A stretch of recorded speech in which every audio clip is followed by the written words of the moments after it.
capítulo fin de la famosa aventura del barco encantado. Por sus pasos contados y por contar, 2 días después que salieron de la alameda, llegaron don quijote y sancho al río de Bro, y el verle fue de gran gusto a don quijote, porque contempló y miró en él la amenidad de sus riberas, la claridad de sus aguas, el sosiego de su curso y la abundancia de sus líquidos cristales, cuya alegre vista renovó en su memoria 1000 amorosos pensamientos. Especialmente fue y vino en lo que había visto en la cueva de Montesinos, que puesto que el mono de maese Pedro le había dicho que parte de aquellas cosas eran verdad y parte mentira, él se atenía más a las verdaderas que a las mentirosas, bien al revés de Sancho, que todas las tenía por la mesma mentira. Viendo, pues, desta manera, se le ofreció a la vista un pequeño barco sin remos ni otras jarcias algunas, que estaba atado en la orilla a un tronco de un árbol que en la ribera estaba. Miró don quijote a todas partes y no vio persona alguna, y luego, sin más ni más, se apeó de rocinante y mandó a Sancho que lo mesmo hiciese del rucio, y que a entrambas bestias las atase muy bien, juntas, al tronco de un álamo sauce que allí estaba. Preguntóle Sancho la causa de aquel súbito apeamiento y de aquel ligamiento. Respondió don Quijote: has de saber, Sancho, que este barco que aquí está, derechamente y sin poder ser otra cosa en contrario, me está llamando y convidando a que entre en él y vaya en él a dar socorro a algún caballero o a otra necesitada y principal persona que debe de estar puesta en alguna grande cuita, porque este es estilo de los libros de las historias caballerescas y de los encantadores que en ellas se entremeten y platican, cuando algún caballero está puesto en algún trabajo que no puede ser librado dél sino por la mano de otro caballero, puesto que estén distantes el uno del otro 2 o 3 mil leguas, y aun más, o le arrebatan en una nube o le deparan un barco donde se entre, y en menos de un abrir y cerrar de ojos le llevan, o por los aires, o por la mar, donde quieren y adonde es menester su ayuda. Así que, oh Sancho, este barco está puesto aquí para el mesmo efecto, y esto es tan verdad como es ahora de día, y antes que éste se pase, ata juntos al rucio y a Rocinante y a la mano de Dios que nos guíe, que no dejaré de embarcarme si me lo pidiesen frailes descalzos. Pues así es, respondió Sancho, y vuestra merced quiere dar a cada paso en estos que no sé si los llame disparates, no hay sino obedecer y bajar la cabeza, atendiendo al refrán haz lo que tu amo te manda, y siéntate con él a la mesa, pero, con todo esto, por lo que toca al descargo de mi conciencia, quiero advertir a vuestra merced que a mí me parece que este tal barco no es de los encantados, sino de algunos pescadores de este río, porque en él se pescan las mejores sábogas del mundo.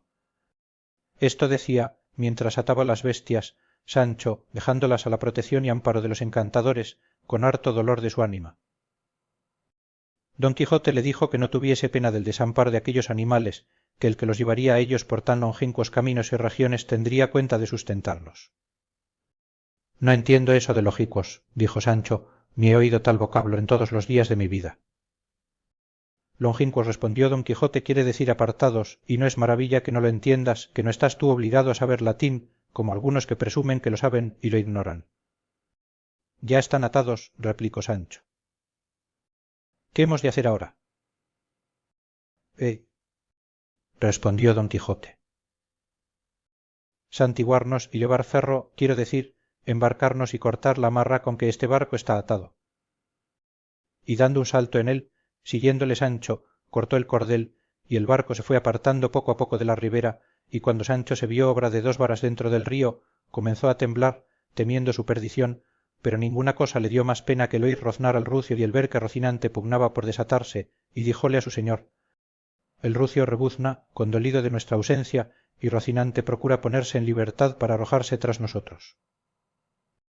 Oh carísimos amigos, quedaos en paz, y la locura que nos aparta de vosotros, convertida en desengaño, nos vuelva a vuestra presencia.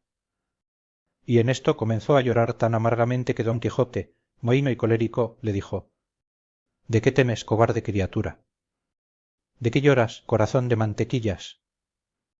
¿Quién te persigue, o quién te acosa, ánimo de ratón casero, o qué te falta, menesteroso en la mitad de las entrañas de la abundancia?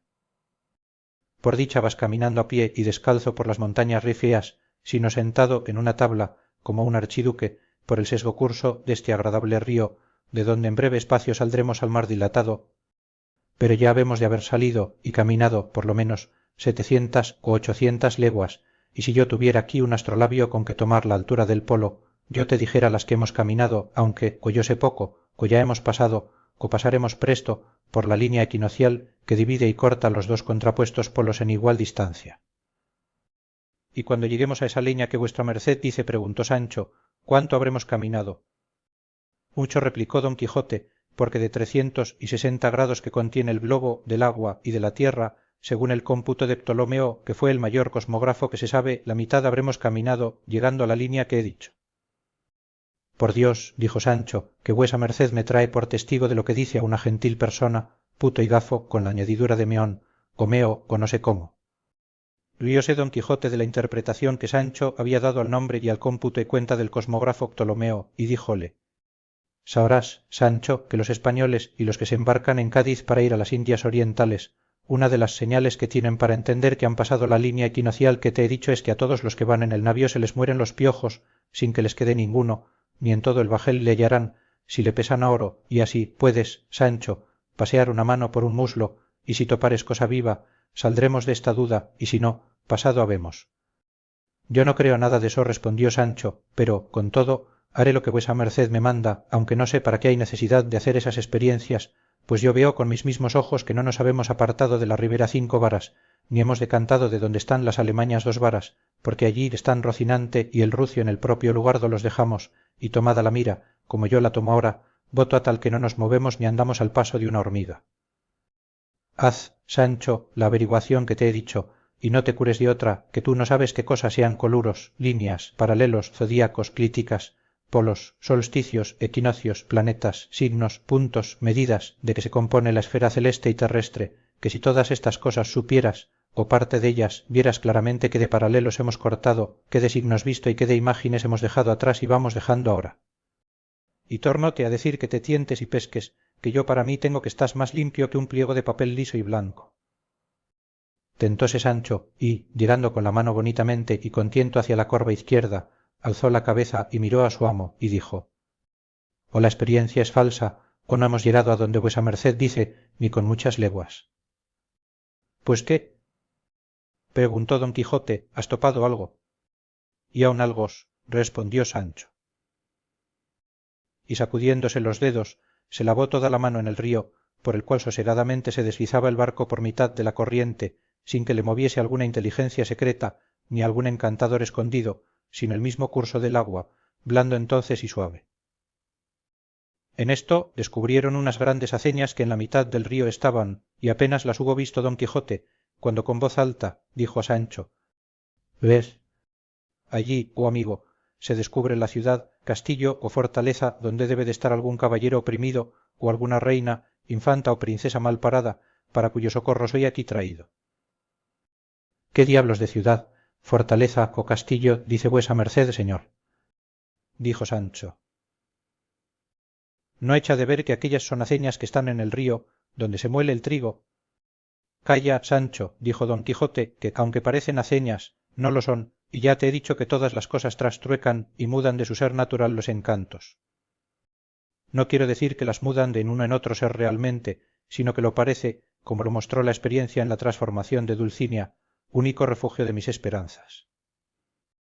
En esto el barco, entrado en la mitad de la corriente del río, comenzó a caminar no tan lentamente como hasta allí.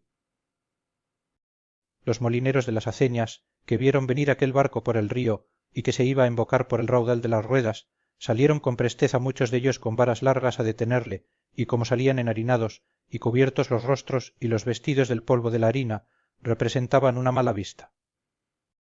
Daban voces grandes, diciendo: demonios de hombres, ¿dónde vais? ¿Venís desesperados? ¿Qué queréis, ahogaros y haceros pedazos en estas ruedas? No te dije yo, Sancho, dijo a esta sazón don Quijote, que habíamos llegado donde he de mostrar a doyera el valor de mi brazo. Mira qué de malandrines y follones me salen al encuentro, mira cuántos vestiglos se me oponen, mira cuántas feas cataduras nos hacen cocos, pues ahora lo veréis, bellacos. Y puesto en pie en el barco, con grandes voces comenzó a amenazar a los molineros, diciéndoles: canalla malvada y peor aconsejada, dejad en su libertad y libre albedrío a la persona que en esa vuestra fortaleza o prisión tenéis oprimida, alta o baja, de cualquiera suerte o calidad que sea, que yo soy don Quijote de la Mancha, llamado el Caballero de los Leones por otro nombre, a quien está reservada por orden de los altos cielos el dar fin feliz a esta aventura. Y diciendo esto, echó mano a su espada y comenzó a esgrimirla en el aire contra los molineros, los cuales, oyendo y no entendiendo aquellas sandeces, se pusieron con sus varas a detener el barco, que ya iba entrando en el raudal y canal de las ruedas. púsose Sancho de rodillas, pidiendo devotamente al cielo le librase de tan manifiesto peligro, como lo hizo, por la industria y presteza de los molineros que, oponiéndose con sus palos al barco, le detuvieron, pero no de manera que dejasen de trastornar el barco y dar con don Quijote y con Sancho al través en el agua, pero vínole bien a don Quijote, que sabía nadar como un ganso, aunque el peso de las armas le llevó al fondo 2 veces, y si no fuera por los molineros, que se arrojaron al agua y los sacaron como en peso a entrambos, allí había sido Troya para los dos. Puestos, pues, en tierra, más mojados que muertos de sed, Sancho, puesto de rodillas, las manos juntas y los ojos clavados al cielo, pidió a Dios con una larga y devota plegaria le librase de allí adelante de los atrevidos deseos y acometimientos de su señor. Llegaron en esto los pescadores dueños del barco, a quien habían hecho pedazos las ruedas de las aceñas, y viéndole roto, acometieron a desnudar a Sancho y a pedir a don Quijote se lo pagase, el cual, con gran sosiego, como si no hubiera pasado nada por él, dijo a los molineros y pescadores que él pagaría el barco de bonísima gana, con condición que le diesen libre y sin cautela a la persona o personas que en aquel su castillo estaban oprimidas. ¿Qué personas o qué castillo? Dice, respondió uno de los molineros, hombre sin juicio. ¿Quieres llevar por ventura las que vienen a moler trigo a estas aceñas? Basta, dijo entre sí don Quijote. Aquí será predicar en desierto querer reducir a esta canalla a que por ruegos haga virtud alguna. Y en esta aventura se deben de haber encontrado 2 valientes encantadores, y el uno estorba lo que el otro intenta, el uno me deparó el barco, y el otro dio conmigo al través. Dios lo remedie, que todo este mundo es máquinas y trazas, contrarias unas de otras. Yo no puedo más. Y alzando la voz, prosiguió diciendo, y mirando las aceñas. Amigos, cualesquiera que seáis, que en esa prisión quedáis encerrados, perdonadme que por mi desgracia y por la vuestra, yo no os puedo sacar de vuestra cuita. Para otro caballero debe de estar guardada y reservada esta aventura. En diciendo esto, se concertó con los pescadores, y pagó por el barco 50 reales que los dio Sancho de muy mala gana, diciendo, a 2 barcadas como estas, daremos con todo el caudal al fondo. Los pescadores y molineros estaban admirados, mirando aquellas 2 figuras tan fuera del uso, al parecer, de los otros hombres, y no acababan de entender a 2 encaminaban las razones y preguntas que don Quijote les decía, y teniéndolos por locos, les dejaron y se recogieron a sus aceñas, y los pescadores a sus ranchos. Volvieron a sus bestias, y a ser bestias, don Quijote y Sancho, y este fin tuvo la aventura del encantado barco. Los molineros rescatan a don Quijote y a Sancho del naufragio en el río,